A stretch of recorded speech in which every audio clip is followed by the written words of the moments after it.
শিল্পীর সাথে সীমান্তের ৩ নম্বর পর্বে আপনাদেরকে স্বাগত জানাচ্ছি। প্রিয় দর্শক, আমাদের ইঞ্জিন নৌকার জ্বালানি শেষ হয়ে গিয়েছিল, এই জন্য আমাদের চালক গিয়েছিলেন জ্বালানি আনতে। এখন আমরা আবার রওনা হয়েছি সেই বাংলাদেশের একেবারে শেষ সীমানা ভারতের মেঘালয় ঘেঁষা কানাইঘাটের সীমান্তে। আমাদের নৌকা এখন চলছে সা সা করে একেবারে লুবাচড়া নদীর মধ্যস্থ দিয়ে। এই নদীর পানি একেবারে গ্লাসের মতো চকচকে পরিষ্কার। আর এই নদীর পানি পরিষ্কার হওয়ার কারণ হচ্ছে চতুর্দিকে শুধু পাথর এবং বালু।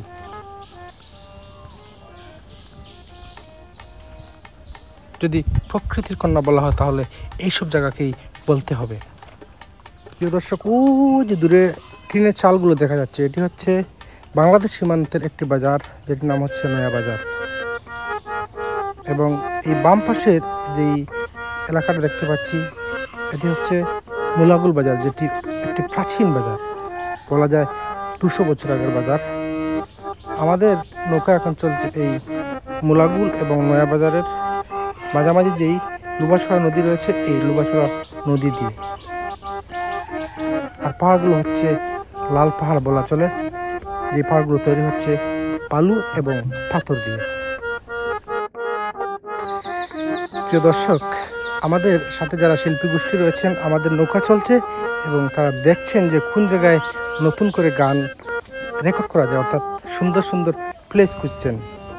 তো যাওয়ার সময় এখানে একটি দ্বীপ পাওয়া গিয়েছে, যেটি একেবারে ছোট্ট দ্বীপ, চতুর্দিকে নদী, কিন্তু মাঝে পাথরের একটি ছোট্ট দ্বীপ। তারা বাছাই করেছেন যে এখানে একটি গান রেকর্ড করবেন।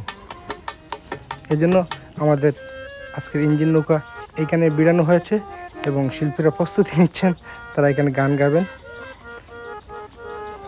আমি বলছিলাম একবার যে এখানে নেমে একটি গান গান, তারা শিল্পী বললেন যে না, আমরা নৌকাতে বসে গান গাই, আমাদের ইনস্ট্রুমেন্ট নামাতে সমস্যা হবে, এই জন্য তারা প্রস্তুতি নিচ্ছেন এখানে একটি গান গাওয়ার জন্য। প্রিয় দর্শক, আমার উদ্দেশ্য তাদের সাথে ঘোরা এবং ব্লগ করা, কিন্তু গান রেকর্ডিং সব কিছু তারা তাদের মতো করে করছেন।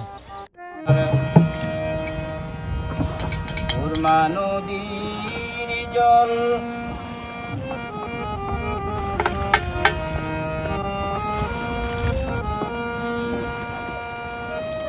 তুমি নিকইতে পারো আমার বন্ধু আর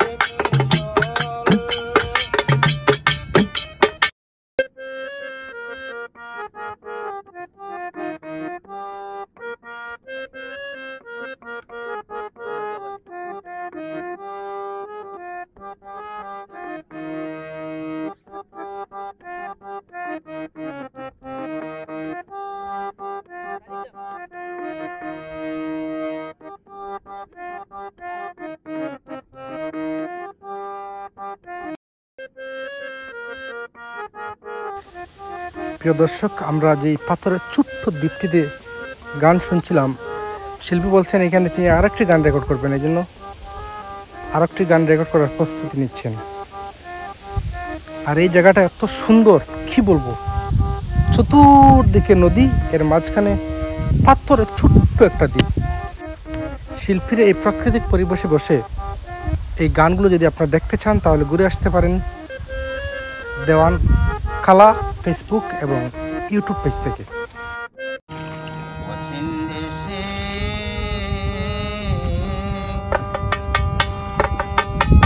মাঝি বাইরে